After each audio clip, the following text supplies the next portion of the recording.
If your dad dies, can your mom get his Social Security? Let's say your mom was already drawing her own Social Security, either off her own work record or as a spouse. It makes a big difference.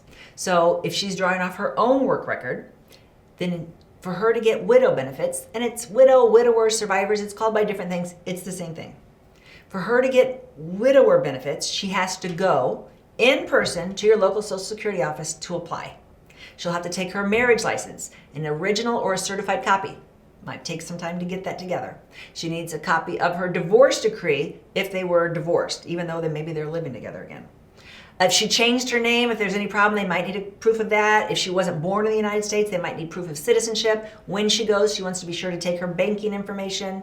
And then if there's anything weird, they'll ask for more documentation. But generally, it's just the marriage certificate. You don't need the death certificate because the funeral homes in this country, they all forward that information to Social Security. So basically, if they've been married, all she needs is her marriage license.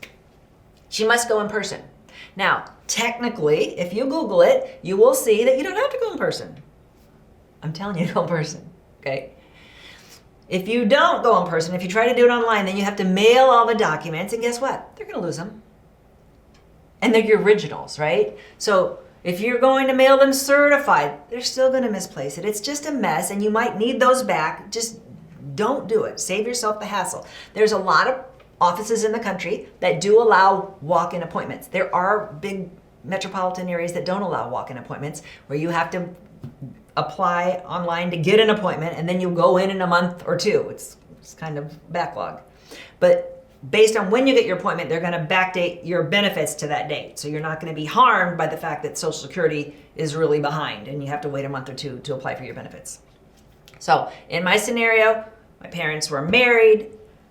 The father was drawing Social Security. The mom was drawing her own. Now, the father might not have been drawing Social Security, so he never qualified. Or he wasn't getting Social Security because he was a retired federal employee. And so there's no Social Security for her to get as a widow. So let's just assume he was drawing Social Security. She was drawing her own. She can go down to the Social Security office in person with her documents and apply for widow benefits as early as age 60, as long as she has not remarried before age 60. If you're a disabled widow, it's a little bit more complicated.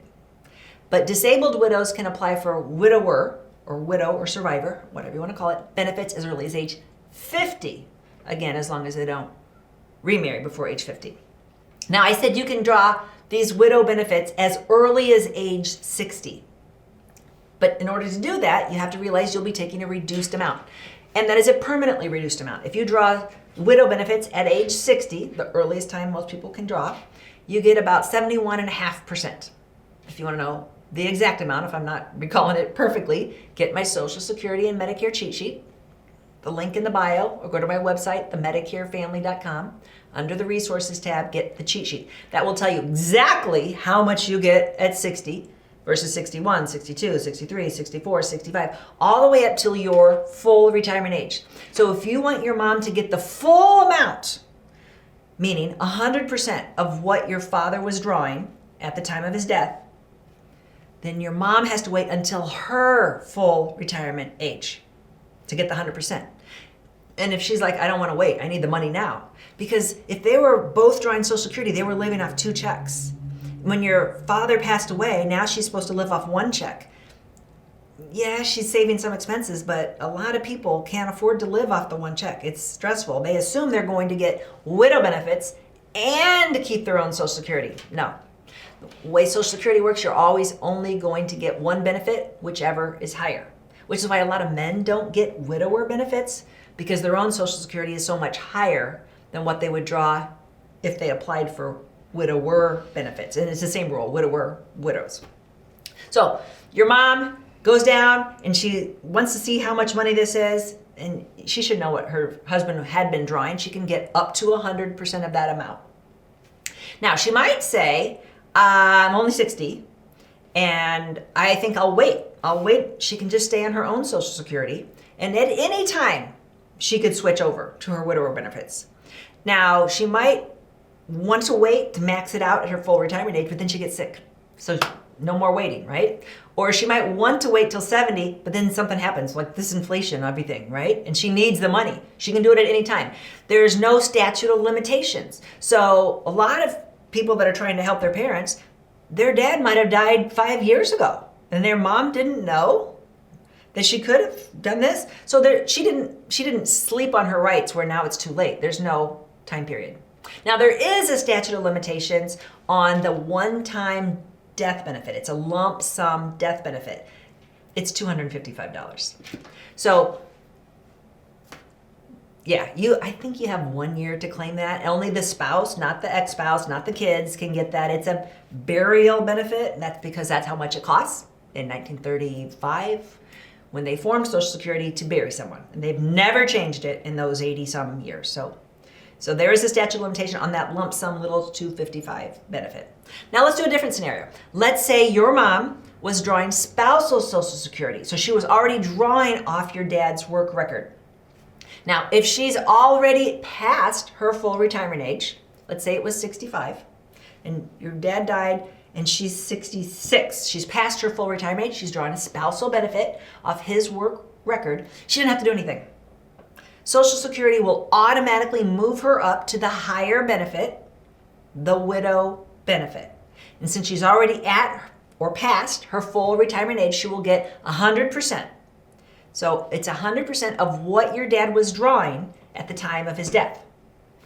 Let's make it more complicated. Let's say your dad was not drawing Social Security yet. He was still working, and he died at 67, and he wasn't drawing yet because he was going to wait till draw it at 70. Okay? So that means your mom couldn't draw as a spouse because you can't draw as a spouse unless the spouse is drawing. So your mom was drawing her own Social Security, and then your dad died. Now what does your mom do?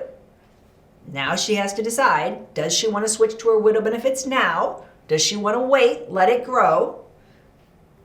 And does the fact that your mom took her own Social Security early, does it impact her widow benefits? That's probably the most common and important question that I get, is I took my Social Security early at 62 because I really needed it. But now my husband died, or my ex-husband died. And I'm afraid because I took mine early and I got a reduction, that now I'm going to get a reduction in my widow benefits. Nope. Two separate tracks. You got I'm on my own Social Security or spousal benefit, and you got your widow benefit. Two separate tracks. If I take any of these benefits early, they impact each other. Permanent reduction. But they don't impact this track, this widower, survivor track. Clear as mud? If you have more questions, put them in the comments below. There's a lot more great information about survivor benefits on my website, themedicarefamily.com. If you have specific questions about your situation, you're going to have to call the Social Security Administration.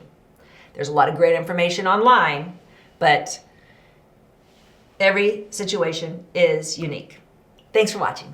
If you like this video, you might really like this video. Check it out. And we'd appreciate if you subscribe to our channel so you never miss a great video. We put out one every week.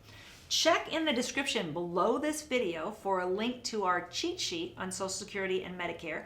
And you can also give us a comment if you have a specific question. Always feel free to call us or email us at the Medicare Family.